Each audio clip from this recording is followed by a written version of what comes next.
नमोस्तु गुरुदेव, नमोस्तु गुरुदेव, नमोस्तु गुरुदेव। प्रथम प्रश्न के लिए मैं आमंत्रित कर रहा हूं श्री अरुण जी गंगवाल रांची। अगले प्रश्न के लिए तैयार रहेंगे प्रमोद जी खंडेलवाल, पत्रकार, हजारीबाग। दोनों मुनिराजों के चरणों में कोटि से नमन। महाराज श्री बिहार चल रहा है और मेरा सौभाग्य है कि मैं 2 दिन से पद बिहार में आपके साथ हूँ। बहुत आनंद आ रहा है, बहुत आनंद आ रहा है। महाराज जी, एक प्रश्न है जो अपने जीवन से ही है और प्राय सभी के जीवन में है। हम लोग एक अनजाना भय माने जिसके बारे में जानता नहीं है उससे आतंकित रहते हैं। हालांकि आपके जो प्रतिपादित जो भावना योग है उसमें बहुत बड़ी सहयोगी है, जो इसको लागू करते हैं वो तो उबर जाते हैं। लेकिन ये अनजाना भय है क्या? जैसे कि ये मकान गिर जाएगा या कल कुछ घटना हो जाएगी, ये हो जाएगा, ये एक अनजाना भय। इसको मनोचिकित्सक दवाइयों के माध्यम से ठीक करते हैं, उनको मनोरोगी बताते हैं। लेकिन हम आपके श्रीमुख से सुनना चाहते हैं कि हम कैसे उभरे इनसे। देखिए, ये एक प्रकार की दुर्बलता है जो व्यक्ति की नकारात्मक सोच का परिणाम। कुछ लोगों के लिए प्राय ऐसा होता है। मेरे संपर्क में एक सज्जन जिनको ये बड़ी समस्या थी, घर से बाहर कोई जाता तो जब तक लौट के नहीं आता उनको चैन नहीं पड़ती। वो बार बार उसी की चर्चा करे, कई बार फोन करे, दरवाजे पे खड़े हो, बड़े परेशान थे। उन्होंने मनोचिकित्सक को भी दिखाया, दवाइयों से भी उन्हें विशेष लाभ नहीं मिला। मेरे पास उनके बेटे ने उन्हें लेकर के जब मेरे पास आए, मुझसे बातचीत हुई, मैंने उनकी पूरी बात को सुना और मैंने उनसे 2 सवाल किए। मैंने पूछा, ये बताओ, जन्म मरण तुम्हारे हाथ में है क्या? बोले नहीं है। इस दुनिया में घटने वाली घटना को तुम रोक सकते हो क्या? बोले नहीं। तो हमने कहा, फिर तुम क्यों सोचते हो ऐसा ना हो जाए, ऐसा ना हो जाए, ऐसा क्यों सोचते हो? जो होना होगा सो होगा और जो होगा अच्छा होगा। मैंने उनको 2 वाक्य कहा और बोला, इसे याद रखो, ये सब चीजें भूल जाओगे। ने क्या? मैंने कहा, जो होना होगा वही होगा और जो होगा सही होगा। बस इसे ही जपो, जो होना होगा वही होगा और जो होगा सही होगा। आप सुनकर ताज्जुब करोगे, ये वाक्य उस व्यक्ति के लिए मंत्र का काम कर गए। आज वो पूरी तरह उभर गए। वस्तु के स्वरूप को जब हम हृदय में अवधारित करते हैं तब सारी बातें अपने आप प्रकट हो जाती हैं। एक प्रश्न और पूछें अगर है तो? हाँ, पूछ सकते हैं। आपके प्रवचन शैली पर आधारित ही मेरा ये शंका समाधान का प्रश्न है। क्योंकि आपके प्रवचन शैली में 4 बातें रहती है, तो मेरी भी आज जो शंका है वो 4 शब्दों के लेके, श्रद्धा, सम्यक श्रद्धा, अंधश्रद्धा और सच्ची श्रद्धा। और 1 मिनट, अंजन चोर और मानतुंग आचार्य की श्रद्धा किस कैटेगरी में आती है? श्रद्धा, अंधश्रद्धा, सच्ची श्रद्धा और सम्यक श्रद्धा, ये 4 शब्द के थोड़ा इसे पलट देता हूँ तो ज़्यादा अच्छा होगा।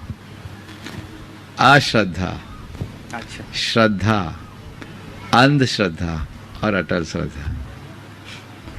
कई बार जिसे हम श्रद्धा कहते हैं उसके भीतर भी अश्रद्धा होती। कैसे? बताता हूं। आप भगवान के चरणों में रोज जाते हो, भगवान पर श्रद्धा है?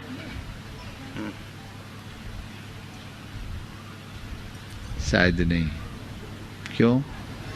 अगर तुम्हारे अंदर भगवान पे श्रद्धा होगी और पक्की श्रद्धा होगी तो तुम्हें भगवान की उपस्थिति का एहसास सर्वत्र होगा, फिर कहीं कुछ गलत नहीं कर पाओगे।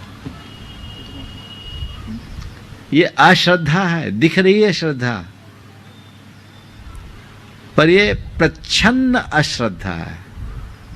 मैं उस अश्रद्धालु की बात नहीं कर रहा हूं जिसके अंदर श्रद्धा है ही नहीं, पर हमारे बीच में ऐसे प्रच्छन्न अश्रद्धालु बहुत भरे जो भगवान को भी धोखा देने में नहीं चूकते। तो ये बहुत हल्के स्तर की चीज है। दूसरे नंबर पर अंधश्रद्धा, वस्तु के स्वरूप को जाने बिना जिस किसी पर श्रद्धा करना, और श्रद्धा का उद्देश्य भौतिक अपेक्षाओं की पूर्ति रखना, ये अंधश्रद्धा की श्रेणी में आती। आजकल ऐसे अंधश्रद्धालु लोग बहुत ज्यादा दिखते हैं, जिनमें क्रियाकांड तो बहुत दिखते हैं, मन्नत मनौतियां भी दिखती हैं, पर धर्म नहीं होता। तीसरे में है श्रद्धा, पक्की श्रद्धा मूल हो, जो श्रद्धेय के स्वरूप को जानकर उन्हें अपना कल्याणकारी मानकर जब हम उनका चुनाव करते हैं तो श्रद्धा घटती है। ये श्रद्धा है। अश्रद्धा अच्छी चीज नहीं, अंधश्रद्धा अच्छी चीज नहीं। श्रद्धा हमारे जीवन का गुणात्मक परिवर्तन करती, लेकिन ये श्रद्धा अस्थायी रहती है।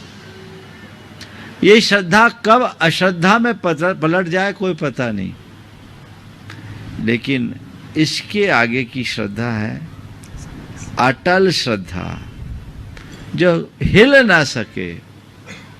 और अटल श्रद्धा का उदाहरण बताऊं। एक अंधा जा रहा था, रास्ते में युवक ने पूछा कहाँ जा रहे हो? बोले भगवान के दर्शन करने। मंदिर जा रहा हूं। बोले क्यों? बोले भगवान के दर्शन करने। युवक जोर से हंसा। हाँ, तुम अंधे भगवान के क्या दर्शन करोगे? तुम्हारे पास आंखें हैं क्या?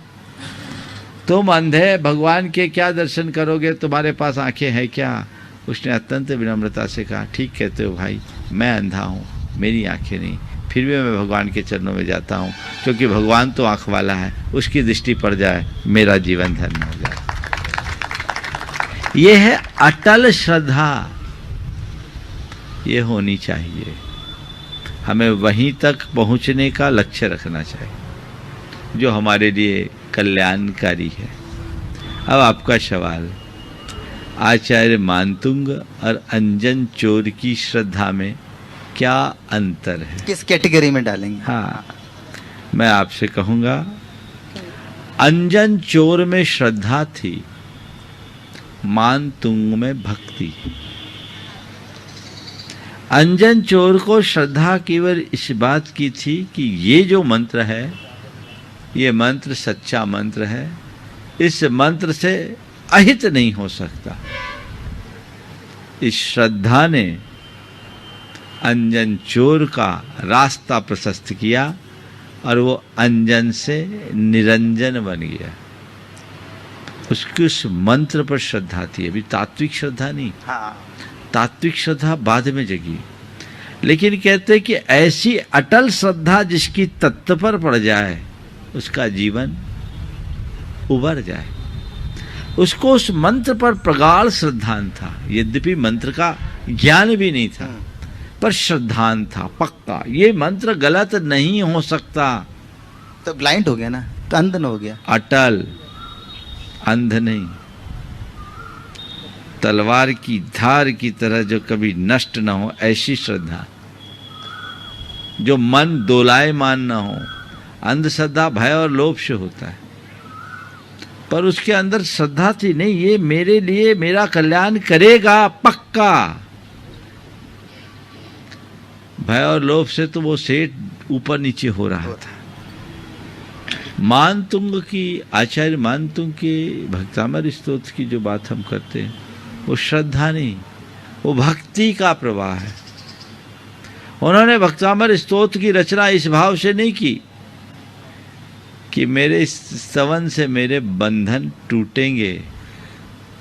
उन्होंने तो अपने ऊपर डाले गए बंधन को एक सहज उपसर्ग के रूप में स्वीकार किया और उपसर्गाविष्ट अवस्था में स्वयं को भगवान की भक्ति में समर्पित कर दिया।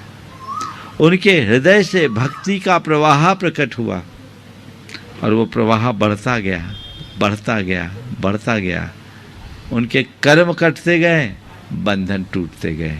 तो ये भक्ति है जो भाव विशुद्धि युक्त अनुराग की अभिव्यक्ति कहलाती। तो अब मेरी श्रद्धा आपके प्रति जो अंध है कि हमको पता नहीं, जैसे आप हमको लगता है कि बस महाराज जी बोल दिए हैं तो ये एकदम सही है, तो ये सम्यक है कि सच्ची है कि देखिए श्रद्धा या दीवानगी वाली श्रद्धा है? बहुत पता नहीं। अच्छी बात है। अंधश्रद्धा है, सम्यक है, सच्ची है। अगर सच्चे के प्रति श्रद्धा रखोगे तो सच्चा श्रद्धा भी सच्ची होगी, और झूठे के प्रति श्रद्धा रखोगे तो श्रद्धा झूठी हो जाएगी। तो अगर मैंने अपने श्रद्धेय का चुनाव ठीक किया है तो मेरी जो श्रद्धा होगी सच्ची होगी और पक्की होगी, अटल होगी और अंधी भी होगी। समझ गए? नमस्ते महाराज। उपस्थित हों श्री प्रमोद जी खंडेलवाल, पत्रकार हजारीबाग। इसके बाद तैयार रहेंगे अधिवक्ता अजय जी जैन हजारीबाग। नमस्तु गुरुवर नमस्तु। बोलो। विगत वर्षों में भी आपके नैनों का दीदार हुआ, पुनः इस वर्ष भी आपके नैनों का दीदार हो रहा है। हम हजारीबाग की जनता की तरफ से मैं प्रमोद खंडेलवाल तहे दिल से शुक्रिया अदा करता हूं, अभिनंदन करता हूं, स्वागत करता हूं मुनिवर। महाराज श्री, मेरा सवाल, अक्सर आज के परिवेश में, आज के दौर में देखा जाता है जिस माँ के 2-3 बेटे हैं, मान लिया जाए कोई हजारीबाग में है, कोई मुंबई में है या कलकत्ते में, तो 2 महीने 3 महीने एक माँ यहाँ एक दूसरे बेटे के पास, ऐसा क्यों? क्या कोई बेटा पूरी लाइफ अपनी माँ को नहीं रख सकता?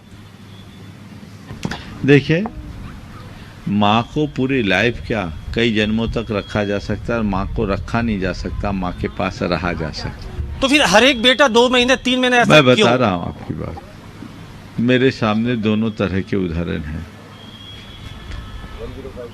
दूर रहने की बात तो जाने दो, कुछ उदाहरण ऐसे भी है बड़े घृणास्पद कि एक माँ के 4 बेटे, चारों के अलग अलग बंगले, और माँ चारों के लिए एक माह तक अलग अलग बंगले में रहने के लिए बात। और एक प्रसंग तो ऐसा दिखा कि 15-15 दिन तक माँ को लोग रखते। एक दिन माँ उपवासी थी। बोले क्या बात हो गई? बोले 1 तारीख से 15 तारीख तक एक बेटे के पास खाती हूँ, 16 से 30 तक एक बेटे के पास, आज 31 तारीख है इसलिए मेरा उपवास है। ऐसे कपूतों के लिए क्या कहा जाए। लेकिन एक दूसरा उदाहरण ऐसा भी, दूसरा एक नहीं अनेक उदाहरण है, जिसमें माँ के बीमार रहने पर बेटा अमेरिका से अपनी अच्छी खासी जॉब छोड़कर आ गया और माँ की आखिरी तक सेवा की। ये भी एक आदर्श है। जिन्हें अपने माता पिता के ऋणों का स्मरण होता है, वे सदैव माँ बाप के कर्ज को चुकाना अपना फर्ज मानते हैं। ये होना चाहिए। जहाँ तक सवाल है बाहर जाने का, तो बाहर जाना बुरा नहीं। आप पास में रहो या दूर, हृदय में उनको बसा के रखो। ये हमारा कर्तव्य है। देश विदेश में जाने की परंपरा आज की नहीं, पुराने समय में भी थी। यहाँ भी तुम खंडेलवाल हो, मारवाड़ी हो, जितने मारवाड़ी भाई यहाँ आए ना, सब राजस्थान से आए। तुम्हारे बाप दादा भी अपने माँ बाप को छोड़ के आए होंगे, और यहाँ से वहाँ उनसे मिलने जाने के लिए उनको 2-2, 3-3 दिन लगते होंगे। आज के बच्चे अगर बाहर रहते हैं तो ज़्यादा से ज़्यादा 24 घंटे में दुनिया के एक कोने से दूसरे कोने तक आने में समर्थ है, आ सकते हैं, मिलते हैं। इसलिए आने जाने में को लेकर के बहुत ज़्यादा कुछ सोचना ठीक नहीं, पर मन में जुड़ाव होना चाहिए। अंतर ये है कि पहले लोगों का आना जाना कम रहता था तो भी भाव समर्पण रहता था। आज आना जाना सुलभ हो गया तो भी हृदय दूर है। बस यही सबसे बड़ी कमजोरी है जिसे हमें दूर करना चाहिए। दोनों भगवंतों के चरणों में मेरा नमोस्तु नमोस्तु नमोस्तु। महाराज, महाराज श्री, ये सिद्धों के बारे में कहा जाता है कि इनके 8 कर्म नष्ट हो गए, पूर्ण रूप से मुक्त हो गए। तो महाराज श्री, ये संसार में कहा जाता है कि अरहंत और हमारे साधु ही हमको उबारेंगे, यही हमारा सब कुछ कल्याण करेंगे। तो महाराज जी कभी ऐसा लगता है कि सिद्धों की काफी भक्ति, जैसे मैना सुंदरी ने भी अपने पति का और लोगों का जो कोढ़ रोग ठीक कर दिया, और काफी कुछ सिद्धि होती है सिद्ध की भक्ति से। तो ऐसा लगता है महाराज श्री कि फिर ऐसे क्यों बोल देते हैं कि वो तो मुक्त हो गए, पूरी आठों कर्म नष्ट हो गए, वो कुछ नहीं करेंगे, करेंगे तो हमारे साधु ही करेंगे, अरिहंत करेंगे और ये उपाध्याय करेंगे, ऐसा मन में भ्रम। ऐसा है जी। अगर सिद्ध नहीं कर सकते तो साधु भी नहीं कर सकते, और साधु कर सकते हैं तो सिद्ध भी कर सकते हैं। आगे समझ में, सच्चाई तो ये है, न सिद्ध कुछ करते हैं न साधु कुछ करते हैं, वे तो केवल निमित्त है। उनका निमित्त पाकर हमारे भावों में जो विशुद्धि होती है वो हमारे जीवन में शुद्धि लाती है। तो हम भक्ति करें, शुद्धि के लिए करें, सिद्धि अपने आप मिलेगी। जब तक हमारे हृदय में शुद्धि नहीं तब तक सिद्धि नहीं। चलिए। उपस्थित हो श्री उमेश प्रसाद जी, संचालक लोकनायक जयप्रकाश विद्यालय। इसके बाद तैयार रहेंगे ममता जी गंगवाल रामगढ़। लोकनायक जेपी विद्या मंदिर के प्रांगण में दोनों महाराज का नमस्कार। विद्यालय में हमारा हर्ष, बहुत खुशी की बात है कि विद्यालय आके उत्साह बता है। हम बहुत, जब से स्कूल चला रहे हैं महाराज जी, हम बहुत परेशान में रहते, यही मेरा सवाल है। देखो, कोई भी व्यवसाय हो थोड़ी बहुत बाधाएं तो आती हैं। आप विद्यालय चला रहे हैं, परेशानियां आती है, इन परेशानियों से घबराइए मत, इसे अपने व्यवसाय का एक अंग मानिए। किस व्यवसाय में परेशानी नहीं है, सब में है, बल्कि और सकारात्मक सोचिए कि हम एक ऐसा व्यवसाय कर रहे हैं जिससे लोगों का जीवन बन रहा है। यदि उस दिशा में आप सोचते रहेंगे तो आपके मन की चिंता दूर होगी, और जिन कारणों से परेशानी आ रही है उन्हें समझिए, जांचिए, परखिए, उन्हें दूर कीजिए, रास्ता जरूर निकलेगा। धन्यवाद। उपस्थित हो ममता जी गंगवाल रामगढ़। इसके बाद तैयार रहेंगे सरला जी सेठी रामगढ़। नमोस्तु महाराज जी, अक्षय तृतीया के दिन दान का क्या महत्व है? देखिए, अक्षय तृतीया का दिन दान का दिन है। उस दिन दान तीर्थ की प्रवृत्ति हुई, भगवान ऋषभदेव को प्रथम आहार हुआ, और कहते हैं इस तिथि में हर व्यक्ति को अपनी शक्ति के अनुरूप दान देना चाहिए। जहाँ प्रत्यक्ष रूप से साधु संतों का समागम है वहाँ तो लोग दान देते ही, नहीं है तो आप कृतकालित अनुमोदन से अपना दान दे सकते हैं। किसी भी निमित्त से आप अपना दान लगा करके दें, ये दान जीवन की अक्षय संपदा को प्रदान करने वाला बनता है। उपस्थित हों सरला जी सेठी रामगढ़। इसके बाद तैयार रहेंगे श्री योगेश जी वंदना भोपाल। नमोस्तु महाराज श्री, नमोस्तु नमोस्तु महाराज श्री। क्या हमारे द्वारा अपने धर्म को ऊंचा दिखाने के लिए दूसरे धर्म की बुराई करना या उसकी कमियां निकालना उचित है? अरे, जब दूसरों की अपनी बड़ाई करने के लिए दूसरों की कमियां निकालना गंदी बात है, तो धर्म को बढ़ाने के लिए दूसरों की कमियां निकालना तो गंदी होगी। हम अपने धर्म के गीत गाएं, पर किसी के धर्म की कभी आलोचना न करें। हमारा धर्म हमें ये नहीं सिखाता कि हम किसी से द्वेष करें। उपस्थित हों श्री योगेश जी वंदना भोपाल से। तैयार रहेंगे कुमारी लब्धि जैन हजारीबाग। नमोस्तु महाराज जी, पूरे भोपाल समाज के महाराज जी त्रिवार नमोस्तु नमोस्तु नमोस्तु। महाराज जी, कुछ चुनाव के बाद भोपाल में काफ़ी नकारात्मकता घेरी थी। अब 3 दिन से हजारीबाग की हवा में हूँ, काफ़ी अच्छा लग रहा है। और 20 साल तक आपने जो जीवन यहाँ गुजारा, और इसकी वजह से आपकी याददाश्त इतनी ज़बरदस्त है, उसकी आबो हवा में अब समझ में आ रहा है उसका कारण क्या है। सुबह से ही बहुत अच्छा लग रहा है महाराज जी पूरे प्रांगण में। महाराज जी से सबकी जानकारी में मैं देना चाहूँगा बंधुओं, मैं 98 चतुर्मास से जुड़ा हुआ हूँ, और हम लोग काफ़ी दयनीय हालत से ऊपर मासा जी के आशीर्वाद से आए। आज एक छोटे से काम से शुरुआत करके आज महाराज जी के आशीर्वाद से अच्छी पोजीशन में है। एफोर्डेबल हाउसिंग में काम कर रहे हैं भोपाल में। महाराज जी का आशीर्वाद कुछ ऐसा लगा है कि अब काफ़ी कुछ अच्छा चल रहा है महाराज जी। तो क्वेश्चन भी यही था महाराज जी कि आपकी जो स्मृति का इतना जबरदस्त कारण है, क्या इसमें सच में हजारीबाग की आबो हवा का ही कारण है या कुछ और भी? देखिए, पहले तो मैं कहूँगा एक बार योगेश का आप सब जोरदार करताल ध्वनि से स्वागत करें। ये बड़ा समर्पित युवक है, बहुत वर्षों से पूरा परिवार जुड़ा और वर्तमान में ये गुनायतन के भोपाल प्रांत के अध्यक्ष भी हैं और बहुत अच्छे से अपने दायित्व का निर्वाह कर रहे हैं। अपने खुद के प्रयासों से इन्होंने अपने जीवन में एक अच्छी स्थिति निर्मित की है और ये एक प्रेरणा है कि व्यक्ति लगनशील हो तो सब तरह से अपने जीवन को समर्थ और समृद्ध बना सकता है। आपने पूछा है आपकी यादाश्त की वजह है यहाँ की आबो हवा है। जी महाराज। या क्या है? अब मैं तो ये कहूँगा यहाँ की हवा में बैठा हूँ तो हवा को तो कभी मना कर नहीं सकता लेकिन मैं इतनी बात जानता हूँ कि हवा तो सब लेते हैं, फिर भी हवा में क्यों उड़ते? समझ गए? हवा सबको एक सी मिलती है, लेकिन इसके बाद भी लोग हैं जो हवा में उड़ते रहते हैं। हम अपने जीवन के मूलभूत लक्ष्य को समझें।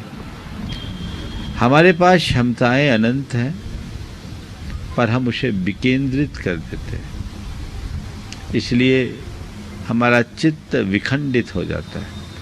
हम उसे अपनी स्मृतियों में संजो नहीं पाते। आप सबके जीवन में भी बहुत सारी बातें हैं। जहाँ तक यादाश्त की बात है तो मैं ये समझता हूँ कि आप लोगों को भी बहुत अच्छी स्मृतियाँ हैं, बस अंतर केवल इतना है कि आप लोग अपने फाइलों को ठीक तरीके से सेव करना नहीं जानते और मैं कुछ नहीं करता, सब चीज़ों को सेव करना जानता हूँ और ढंग से फाइलिंग करना भी जानता हूँ। जिस समय जो फाइल खोलनी होती है उसे ही खोलता हूँ और जिसे बंद करना होती है वो बंद करता हूँ। ये कला आप भी विकसित कर सकते हो। जी मैम। कुछ चीज़ें तो हर व्यक्ति अपनी स्मृति कोश में संजो के रखता है। आज से 20 वर्ष पहले आपसे किसी ने कोई अभद्र टिप्पणी की होगी, वो आज याद होगा ना? बिल्कुल महाराज जी। तो क्या है इसका मतलब? याद करने की क्षमता तो है ना, पर आपने दूसरी चीज़ें अपने दिमाग में भर रखी है। उनको हटाकर यदि अच्छी चीज़ें रखना शुरू करे तो जीवन का कायाकल्प हो जाए। उपस्थित नमस्ते महाराज जी। कुमारी लब्धि जैन हजारीबाग। इसके बाद तैयार रहेंगे वृत्ति श्राविका श्रीमती चंद्रकला जी पाटनी रांची गुणायतन मंत्री। नमस्ते महाराज जी। मेरा प्रश्न यह है कि अगर हम कोई चीज़ करने के लिए अपने ऊपर विश्वास कर ले तो वो हम कर सकते हैं, तो महाराज जी हम वो सेल्फ कॉन्फिडेंस अपने अंदर कैसे डेवलप करें? बहुत अच्छा सवाल है। जो चीज़ हम ठान बोले लें परम उस पूज्य काम को महामना कर प्रमाशंकर जी महाराज की, पर ठानने की शक्ति कैसे विकसित करें, सेल्फ कॉन्फिडेंस कैसे लाए, इसके लिए 2 चरण में काम करना। पहला, ऐसे लोगों के जीवन चरित्र को पढ़ो और उनके संपर्क में रहो जिन्होंने अपने आत्मविश्वास के बदौलत ऊंचाइयां छुई हैं। समझ गए? तो उनसे पढ़ने से, उनके संपर्क में रहने से एक मोटिवेशन मिलता है, प्रेरणा मिलती है, आगे बढ़ते हैं। दूसरा, अपने अतीत के अनुभवों को अपने सामने रखो और देखो कि हमने अपने विश्वास के बदौलत क्या क्या काम किया, उसमें हमने कहाँ सफलता पाई और हमारे दूसरे लोग जो नहीं कर पाए वो हम कर लिए। हर व्यक्ति के जीवन में 2, 4, 10 ऐसे अनुभव जरूर होंगे और ये अनुभव हमें बहुत बड़ी ताकत देगा कि नहीं, हम कर सकते हैं। तो ये दोनों चीज़ें अगर साथ लेकर के चलोगे तो जरूर निश्चित रूप से आत्मविश्वास बढ़ेगा और हमें समर्थ बनाएगा। नमस्ते महाराज। उपस्थित हों श्रीमती चंद्रकला जी पाटनी रांची। इसके बाद तैयार रहेंगे रितेश जी खंडेलवाल हजारीबाग। दोनों मुनि राजों के चरणों में मेरी तरफ से, जगत के सब जीवों की तरफ से नमोस्तु। महाराज श्री, अगर कोई व्यक्ति धार्मिक हो और उसने अपने जीवन में धर्म को ही महत्व दिया हो, उसके बाद भी अगर वो परिस्थिति बस उसने आत्महत्या कर ली हो, तो उसके लिए क्या कहा जाएगा और वो कहाँ जाएगा? देखिए, धार्मिक व्यक्ति के जीवन में भी इस तरह के प्रसंग देखे जाते हैं। इसकी कई वजह है। सबसे बड़ी वजह तो मुझे ये समझ में आती कि व्यक्ति धार्मिक होता, आध्यात्मिक नहीं होता। तो धार्मिक क्रियाओं में बढ़ चढ़ करके हिस्सा लेता है, आध्यात्मिकता के अभाव में वो अपने मन को संतुलित नहीं रख पाता, और मन के असंतुलन के कारण वह व्यक्ति डिप्रेशन का शिकार हो जाता है। आम व्यक्ति की बात जाने दीजिए, अपने मानसिक असंतुलन के कारण साधु संतों के द्वारा भी आत्महत्या के अनेक प्रसंग देखने में आए। बहुत बड़ी कमजोरी है। तो पहली सलाह तो मैं ये दूंगा उन सभी धार्मिक जनों से कि वे धार्मिक होने के साथ साथ आध्यात्मिक बने। आज आप लोगों की पूजा पाठ और धार्मिक क्रियाओं के प्रति जितनी रुचि है, यदि उस रुचि के साथ साथ आध्यात्मिक की रुचि हो, तत्व ज्ञान के प्रति रुचि हो, तो आपको अपने जीवन के उतार चढ़ाव में ठहराव लाने की शक्ति आए। फिर वस्तु के स्वरूप को जानोगे, कर्म के सिद्धांत को जानोगे, तत्व की व्यवस्था को जानोगे, तो ऐसी स्थिति उत्पन्न नहीं होगी कि कोई व्यक्ति डिप्रेशन का शिकार हो या वो व्यक्ति आत्महत्या जैसे कृत्य कर ले।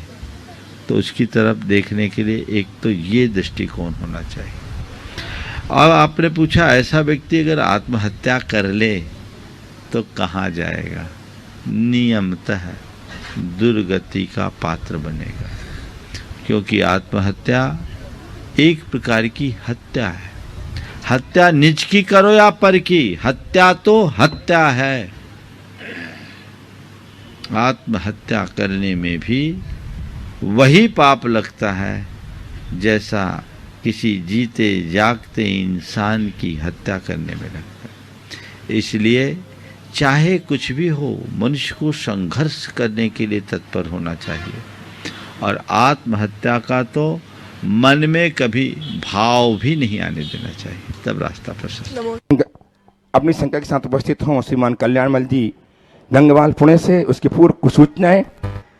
परम पूज्य गुरुदेव कल सांझ 4:30 बजे रामगढ़ कैंट में प्रवेश करेंगे।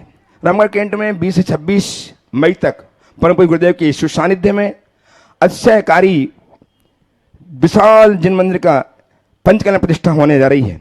इसमें परम पूज्य गुरुदेव कल 4:30 पर रामगढ़ कैंट में प्रवेश करेंगे। इस बात की सूचना मैं आपको दे रहा हूं। साथ ही कल परम पूज्य अरहसागर जी महाराज का 24वां दीक्षा दिवस समारोह है, जैसे हम सुबह प्रातःकाल की बेला में बहुत भक्ति के साथ संपन्न करेंगे। और कल की आचार्य गुरुदेव की रांची रोड जिन मंदिर में होगी, वहां से मात्र 4 किलोमीटर दूरी पर रामगढ़ कैंट नगर है। शाम ठीक 4:30 बजे गुरुदेव का मंगल प्रस्थान वहां से होगा। तो तैयार हैं, प्रस्तुत करें अपना प्रश्न श्रीमान कल्याणमल जी गंगवाल डॉक्टर जी पुणे से। और तैयार रहेंगे श्रीमती अरुणा जी जैन रामगढ़। गुरुवर, मेरी ओर से और मेरी धर्मपत्नी चंद्रकला जी गंगवाल की ओर से आपके चरणों में त्रिवार वंदन। गुरुवर, अभी पंचकल्याणक में पटना के आपके दर्शन किए थे, वापस में आया हूँ। प्रश्न एक ही है गुरुवर कि पिछले 3 दिन मैं यहाँ आया हूँ इसीलिए कि आपके दर्शन ले, और उसके साथ साथ चोपड़ा कुंड का मंदिर भी खुल गया है, इसीलिए जिन्होंने सहयोग दिया उनके प्रति ग्रेटिट्यूड, अपनी आदर भावना व्यक्त करने के लिए मैं आया हूँ। और गुरुदेव 9 तारीख को ऊपर जाके अभिषेक भी करूँगा, पूजन भी करूँगा। यह सब आपके गुरुओं के आशीर्वाद है। गुरुवर, मेरा सवाल यह है कि 28 तारीख को जब मैं अमोल होमकर जो आईजी है हमारे झारखंड के, उनके पास गया था, 1 घंटा चर्चा की ये चोपड़ा कुंड का मंदिर खोलने के लिए। उस वक्त मैंने उणोदरी का व्रत ले लिया था। उस वक्त संकल्प कर लिया था मैं उणोदरी करूंगा। वो मैंने उसकी समापन मैंने अक्षय तृतीया के दिन की, जब वो खुल गया था। गुरुदेव, ये मुझे कहना है कि जब हम कोई व्रत लेते हैं और कोई संकल्प करते हैं, तो मेरा अनुभव खुद का ऐसा है कि वो संकल्प लेने से, व्रत लेने से संकल्प सिद्धि हो जाती है। तो गुरुदेव, आप मार्गदर्शन करें कि ऐसे संकल्प श्रावक ले सकते हैं क्या अपनी संकल्प सिद्धि के लिए, और ऐसे व्रत कर सकते हैं या नहीं? बिल्कुल। पहले तो मैं आपके इस प्रयास की भूरी भूरी सराहना करता हूँ, आशीर्वाद देता हूँ। एक लंबे अंतराल के बाद समाज को ये लाभ मिला है। निश्चित समाज का अंतराय टला और आप उसमें निमित्त बने। आपने जो बात कही संकल्प की, संकल्प सिद्धि का आधार है।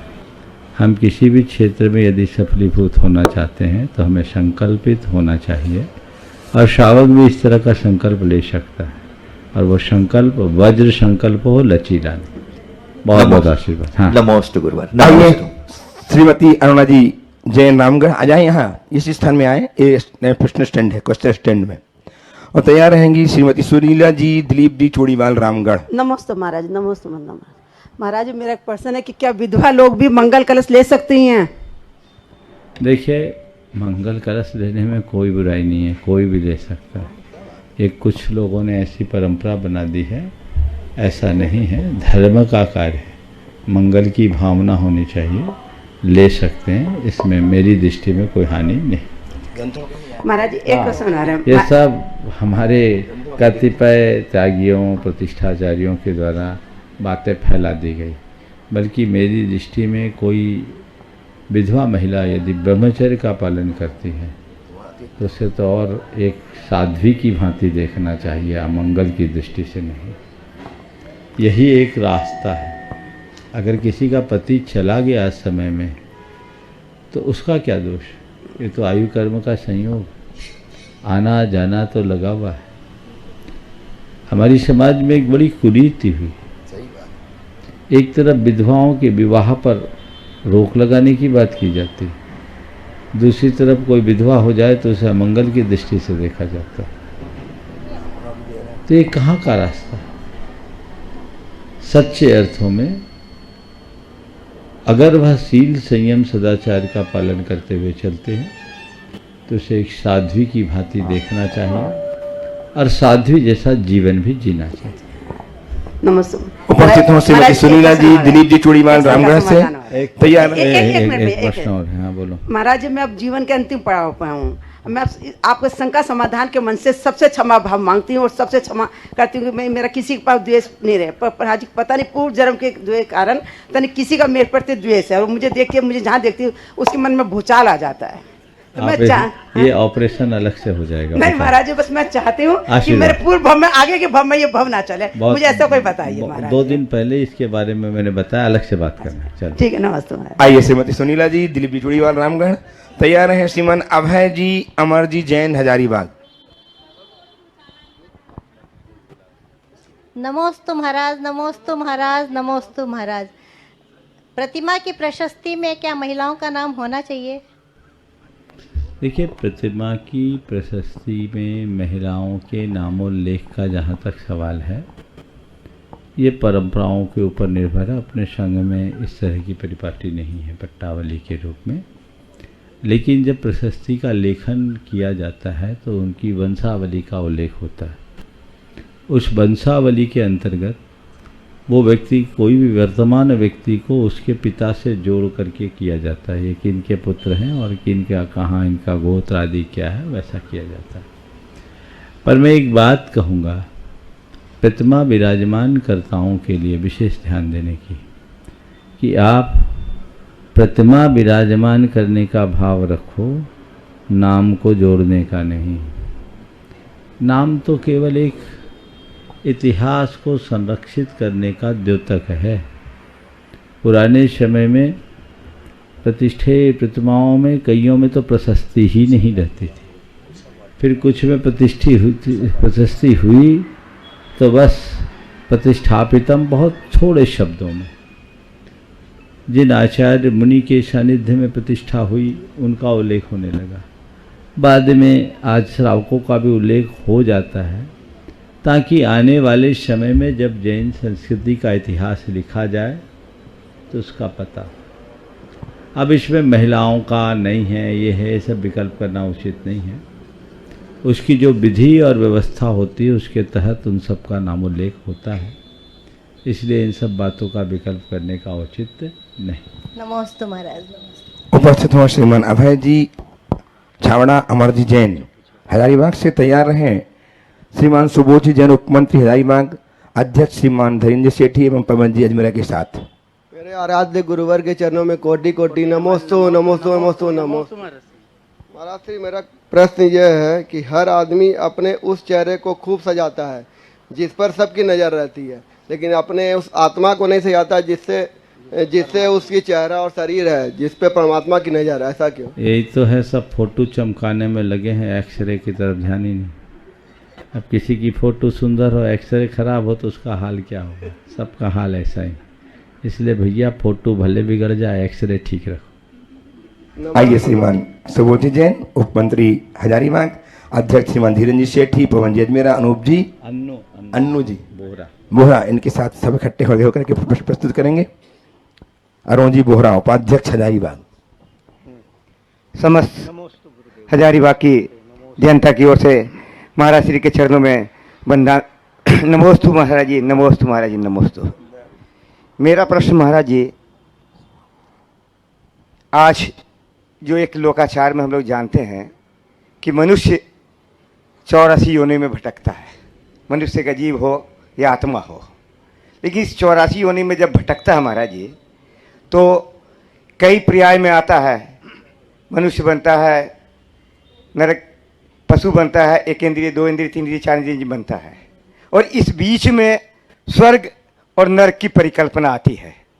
जब हम पुनर्जन्म लेते हैं महाराज जी तो कभी हम पशु बनते हैं, पक्षी बनते हैं, तिर्यंच बनते हैं, तो उसमें जो हम सुख भोगते हैं या दुख भोगते हैं, ये स्वर्ग और नरक का परिकल्पना के बीच में यही एक स्वर्ग और नरक क्यों नहीं हो सकता है? पहले तो 84 योनि नहीं है, 84 लाख योनि। 84 लाख योनि। थोड़ा सुधार लो। अब रहा सवाल स्वर्ग और नरक की परिकल्पना में मनुष्य और पशु गति के सुख और दुख को जोड़ने का। मनुष्य गति में चरम सुख नहीं, सुख है, और पशु गति में भी चरम सुख नहीं, सुख है।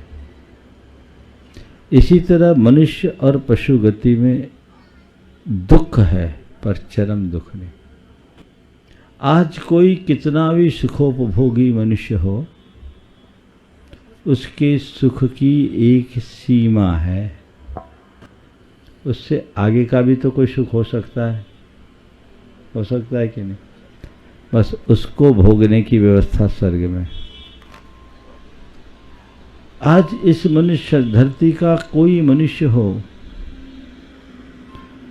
कितना भी गहन दुख है वो उसको सह रहा है, उसकी एक सीमा है, इससे आगे का भी तो दुख हो सकता है। समझ लो, उसको भोगने की जगह न रख। समझ गए? तो इस धरती में रहने वाले मनुष्यों और पशु पक्षियों के सुख दुख को देखकर हम नरक और स्वर्ग का अनुमान लगा सकते हैं कि इससे भी बड़ा कोई सुख होगा, इससे भी बड़ा कोई दुख हो सकता है। अरुण जी महाराज जी, अरुण जी लीजिए। और तैयार हैं श्रीमती नम्रता जी हरकचंद जी अजमेरा, रामगढ़।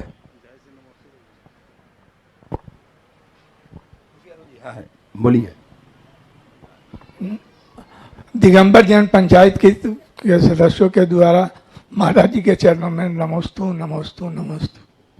महाराज श्री, मेरा प्रश्न तजुर्बा उम्र से आता है या हालातों के अनुभव से? तजुर्बा उम्र से आता है या हालातों के अनुभव से? देखिए, उम्र से जो तजुर्बा आता है वो प्राकृतिक होता है।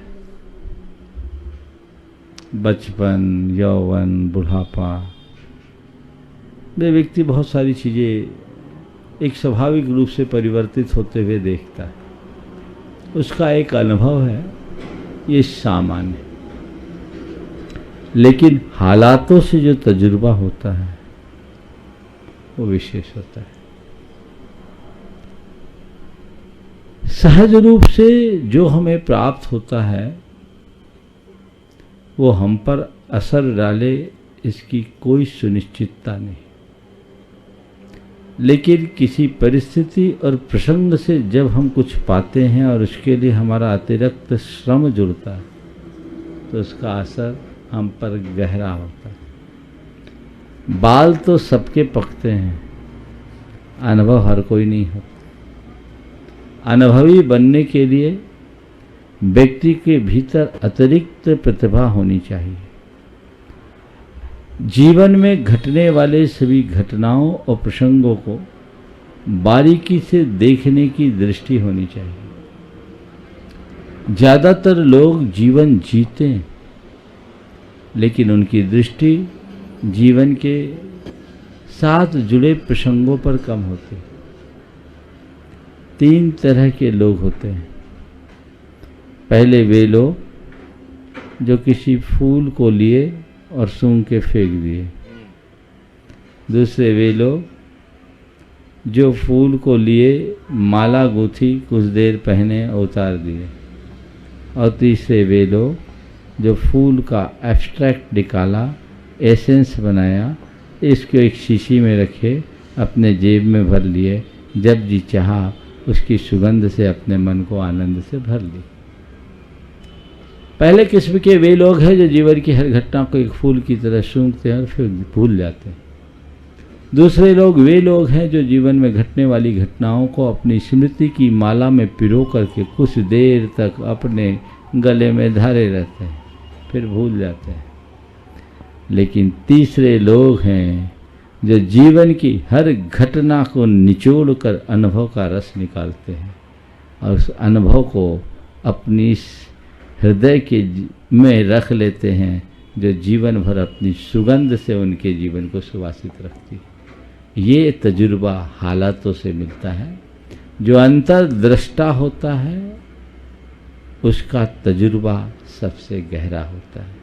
तो हम घटनाओं को केवल घटनाओं की तरह न जिए, घटनाओं के सार को पहचानने की कोशिश करें। आइए नमता जी, हरचंद जी अजमेरा रामगढ़ तैयार हैं। श्रीमती रेणु गुट्टू जी अजमेरा हजारीबाग। नमोस्तु महाराज जी, नमोस्तु महाराज जी, नमोस्तु। आत्मा और शरीर अलग है, पर ऐसी कौन सी शक्ति है जो एक दूसरे को जुड़ी हुई है? आत्मा और शरीर अलग है, पर ऐसी कौन सी शक्ति है जो एक दूसरे को जोड़ी हुई है? ये हमारे अंदर का मोह और अज्ञान है, जो अनादि से कर्मों का गठबंधन बनाए हुए। जब ये गठबंधन टूट जाएगा तो दोनों अलग अलग हैं। चलिए आइए श्रीमती रेणु जी गुट्टू जी अजमेरा हजारीबाग से तैयार हैं। श्री संजय जी, श्रीमती शशि जी काला हजारीबाग। नमोस्तु महाराज जी, नमोस्तु महाराज जी, नमोस्तु महाराज जी।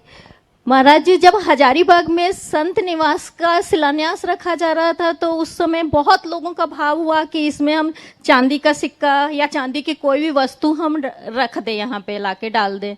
तो जनरली देखा जाता है कि कोई भी भूमि पूजन होता है तो उसमें चांदी का सिक्का सभी लोग डालते हैं। तो क्या जब जिस सिक्के पे महावीर भगवान का फोटो या लक्ष्मी जी गणेश जी का फोटो या फिर किसी की शादी में गिफ्ट मिला होता है उनके नाम का फोटो, नाम लिखा हुआ सिक्का, क्या हम उसमें डाल सकते हैं? देखिए, सिक्का डालना कोई रीति नहीं है, ना उसकी कोई अनिवार्यता है। सिक्का डालने के पीछे एक भावना और प्रयोजन है। वो क्या? हमने शिलान्यास किया, वहाँ सिक्के डाले, वो भूगर्भ में चला गया।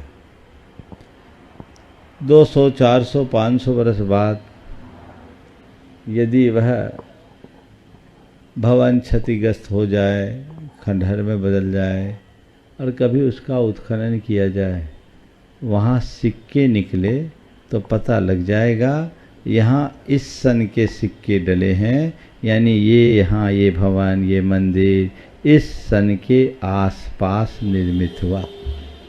चांदी का सिक्का डालने की कोई ज़रूरत नहीं है, वो जो एक नैमित्तिक होता है कलश में वो डलता है।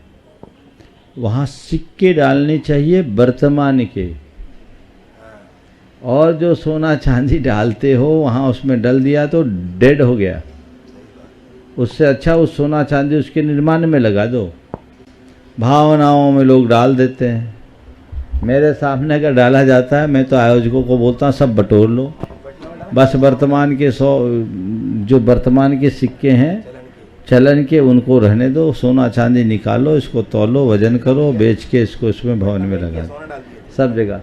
लोग डालते हैं भावना में, अच्छा वो त्याग है, लेकिन ये सोचो क्यों डाल रहे हैं, उसका कोई लाभ नहीं है, समझ गए। इसलिए हर जगह मैं सभी से कहता हूँ, जब कभी ऐसा मौका हो उसमें हम जो चीज़ें रखें उसमें इनका ध्यान रखें। फिर आप कह सकते हैं स्वर्ण ईंट आदि क्यों रखते हैं, वो उसकी ऊर्जा को वृद्धिंगित करने के लिए स्वर्ण रजत आदि की ईंट को डाला जाता है, उसका अपना एक नेग होता है उसके अनुरूप, वो एक अलग चीज़ है। पर इस तरह से सिक्कों को डालने का औचित्य, एक जगह मंदिर का निर्माण हो रहा था, लोगों ने सिक्के डालना शुरू किए, घर से चांदी के सिक्के हजारों सिक्के आ गए।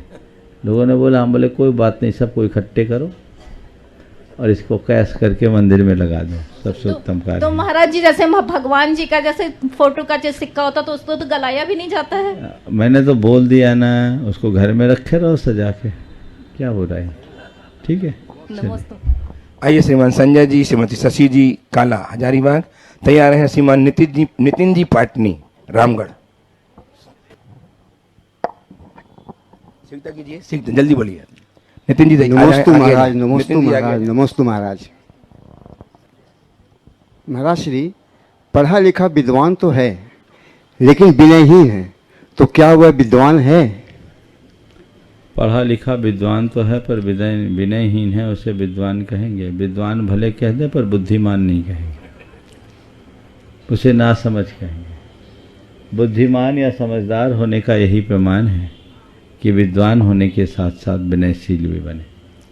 नमस्ते महाराज। नितिन जी पाटनी रामगढ़ से उपस्थित हो। तैयार हैं श्रीमती रीना जी संजय जी मिहिजाम। नमोस्तु महाराज जी, नमोस्तु महाराज जी, नमोस्तु। हमने ये मनुष्य जन्म प्राप्त किया संचित कर्मों के साथ, और इस जन्म में भी हमने काफ़ी कर्म किए हैं। इन सभी कर्मों को हम कैसे सरलता से मुक्ति पा सकते हैं? देखिए, संचित कर्मों को लेकर आए, वर्तमान में भी कर रहे हैं, सब कर्मों से मुक्ति पाने की बात आपने पूछी है। मुक्ति के मार्ग में लग जाओ, धीरे धीरे इसी से मुक्ति मिलेगी। अभी तो तुम बंधन के मार्ग में लगे हो, और जब तक बंधन का मार्ग जारी रहेगा मुक्ति का मार्ग प्रशस्त नहीं है। श्रीमती रीना जी संजय जी जैन मिहिजाम उपस्थित हो। तैयार हैं जाने माने विद्वान हजारीबाग से श्रीमान ललित जी अजमेरा। ललित जी अजमेरा पहुंच जाए। रीना जी नहीं है। तैयार हैं श्रीमान संजय जी सेठी रामगढ़। संजय जी सेठी तैयार रहेंगे। हे गुरुवर, आपके श्री चरणों में त्रिबार नमोस्तु नमोस्तु नमोस्तु। हे गुरुवर, हमें मौन किस किस स्थानों पर रखना चाहिए और इसका क्या क्या लाभ है, कृपया बताएं। देखिए, श्रावकों को 7 स्थानों पर मौन रखने का विधान: भोजन, बमन, स्नान, मल मूत्र का त्याग, आवश्यक कार्य यानी पूजा पाठ आदि धार्मिक क्रियाकलापों को करते समय, और जहाँ पाप की संभावना और मैथुन, इन 7 कार्यों में मौन रखना चाहिए। भोजन करो तो मौन रख करके करो, बोल करके भोजन मत करो। आजकल लोग बोल बोल के भोजन करते हैं, और बोल बोल के भोजन ही नहीं करते, मांग मांग कर खाते हैं। अब मांग के खाने वालों को क्या बोलते मुझे नहीं मालूम। मौन होकर के खाओगे तो लोग मनोहार से खिलाएंगे, और मांग करके खाओगे तो सामने वाले के हाँ मांग लेगा, अपने मांग लेगा। तो भोजन के समय मौन रखिए। बमन हो रहा है उस समय मत बोलिए, कुल्ला करने के बाद बोलिए। स्नान करते समय मत बोलिए, बोलते समय मुंह में जल जाने की संभावना है। मैथुन कर्म के समय मौन का विधान है। मल मूत्र का जब परित्याग कर रहे हैं, वहाँ अशुद्धि है, उस समय मौन रहिए। लोग वहीं अपना मोबाइल चालू कर देते हैं, गड़बड़। पूजन पाठ आदि धार्मिक क्रियाएं कर रहे हैं, उस समय मौन रखिए। मैं तो कहता हूँ मंदिर में प्रवेश करिए तो जब तक दर्शन पूजन नहीं हो जाए तब तक मेरा मौन। आप मंदिर जा रहे हैं भाव से, रास्ते में कोई मिल गया, वहीं बीच में ही अटका दिया, सीढ़ी पे ही 15-20 मिनट खा गया। अब आप ऊपर गए तो अब टाइम नहीं बचा, जैसे तैसे भगवान को ढोक लगाए भगया। नहीं, मौन रखो, मोबाइल भी ऑफ रखो, नहीं तो मोबाइल बज जाती है तो गड़बड़ होता है। पूजा पाठ खत्म। और सातवां है, जहाँ पाप की संभावना हो, यानी जहाँ बोलने से बात का बतंगड़ हो, वहाँ मौन रहने में ही अपनी भलाई समझो। संजय जी सेठी रामगढ़ से उपस्थित हों, तैयार हैं श्रीमती उषा जी पाटनी रामगढ़ से ही। संजय सेठी आ जाएं, उषा जी पाटनी तैयार रहें। गुरुवर को चरणों में नमोस्तु नमोस्तु नमोस्तु। गुरुवर, सही और गलत में भेद करके चलने वाले, परिश्रम की आग में तप कर कुंदन बनने वाले लोगों को अपने जीवन में कई बार बहुत विषम परिस्थितियों का सामना करना पड़ता है, जिससे उसका धीरज डगमगाता भी है। वो कैसे अपने जीवन को व्यतीत करे और स्थित प्रज्ञता को हासिल कर सकता है? इसे एक ही बात रखना है कि मुझे कुंदन बनना है तो तपना ही होगा, और जिसका लक्ष्य कुंदन बनने का होता है वह इन बातों को बिल्कुल ध्यान नहीं देता। वो उसका एक ही सिद्धांत होता है, चरे वेती चरे वेती चरे वेती। ये तो रास्ते के रोड़े हैं, इनसे प्रभावित होंगे तो जीवन में कभी आगे नहीं बढ़ पाएंगे। ऐसी बातों को एक चुनौती के रूप में स्वीकार करना चाहिए और अपनी कुशलता से उसे उपलब्धि में परिवर्तित कर देना चाहिए। मन डगमगाए उस समय अपने सारे लक्ष्य को सामने लेकर आओ और ये सोचो, नहीं मुझे हिमालय की चढ़ाई चढ़नी है, तो फिर थोड़ा सोचना होगा। अब मुझे और कुछ नहीं सोचना, एक ही बात सोचना है कि मुझे ऊपर चढ़ना है। ये सब बातें जो मन में अभी आ रही है, ये सब तो तब थी जब मैंने चढ़ना शुरू नहीं किया था। अब इस बात की तरफ मुझे ध्यान ही नहीं देना। मेरा एक ही मकसद, मेरा एक ही लक्ष्य, मेरा एक ही ध्येय, मेरा एक ही उद्देश्य, तो उसे सामने रख करके चलोगे तो जीवन की कोई भी बाधा नहीं बनेगी। आइए उषा जी पाटनी रामगढ़ से सीखते से आ जाएं। नमोस्तु गुरुवर, नमोस्तु गुरुवर, नमोस्तु गुरुवर। सिद्धि के लिए संकल्प कितना महत्वपूर्ण है? सिद्धि के लिए संकल्प कितना महत्वपूर्ण है? पहले ही सवाल में मैंने कहा था, डॉक्टर साहब ने जब मुझसे पहले बोला, सर्व संकल्प वशाद भवतिर लघुर भवती वा महा। हमारे जीवन में जो भी बड़ा छोटा घटता है ना, वो हमारे संकल्पों से घटता है। बिना संकल्प के सिद्धि नहीं होती। इसलिए जब सिद्धि चाहिए तो संकल्प कीजिए और न केवल संकल्पित होइए, अपितु उसे निभाइए। नमस्ते। आज हमारे बीच में श्री मनीष कुमार जी ठाकुर इस स्कूल के राजकीय उत्कृष्ट विद्यालय मध्य विद्यालय हेसागढ़ मांडू इसके विद्यालय के अध्यापक हैं। आए, इन्होंने अपना अथक श्रम दान करके हमें आश्रय प्रदान किया है। बहुत बहुत साधुवाद के साथ उन्हें आमंत्रित कर रहे हैं। श्रीमान मनीष कुमार जी ठाकुर आ जाइए, नमोस्तु कीजिए, महाराज श्री को आशीर्वाद लीजिए। इनका सम्मान करने के लिए हजारीबाग के अध्यक्ष श्रीमान धीरेन्द्र जी सेठी साहब बुला रहा हूँ, आए और परमल जी अजमेर आदि भी जाएँ, सम्मान करें इनका। आइए आइए। बाबा जी नमस्तु नमस्तु नमस्तु।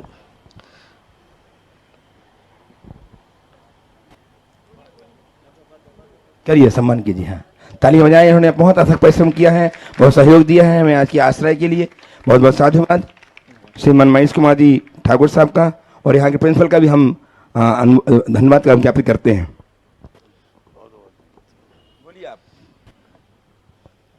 बस आपका आशीर्वाद चाहिए और मेरा कोई सवाल नहीं है, बस आशीर्वाद आपका चाहिए।